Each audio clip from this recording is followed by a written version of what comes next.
Alors pour moi le rôle des haies c'est surtout pour faire de l'ombre aux animaux dans un premier temps et deuxième temps ça délimite aussi des clôtures.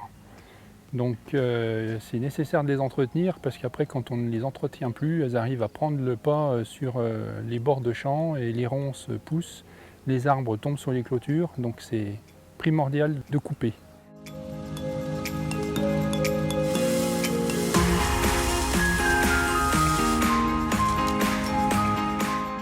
Il nous semble important d'essayer de valoriser nos ressources qui sont les haies. Les entretenir, c'est les préserver. Les plans de gestion sont faits avec un prestataire qui travaille pour nous et qui va donc sur les fermes pour évaluer les volumes de bois et conseiller les agriculteurs pour leurs besoins.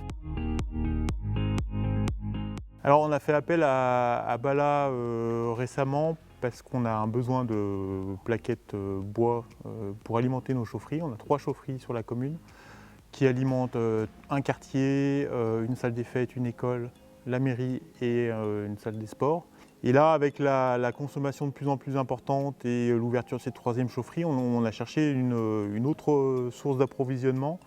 Et on s'est tourné vers le monde agricole parce qu'on a quand même un tissu agricole qui est présent. Voilà, l'idée c'était justement d'aller vers les agriculteurs pour leur proposer justement des producteurs de plaquettes avec la CUMA de Saint-André-sur-Viéjon qui est équipée, la CUMA du Châtelet pour l'abattage et Bois Gris Local de l'Ain qui fait en gros le lien entre les agriculteurs et les prestataires de façon à pouvoir produire le jour J.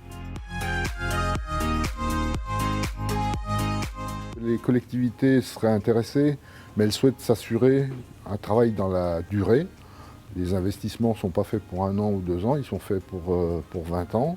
Donc une contractualisation avec les agriculteurs locaux semble importante. On sécurise à la fois la rémunération de l'agriculteur qui s'engage dans ce projet et pour la collectivité une ressource de bois pérenne sur son secteur.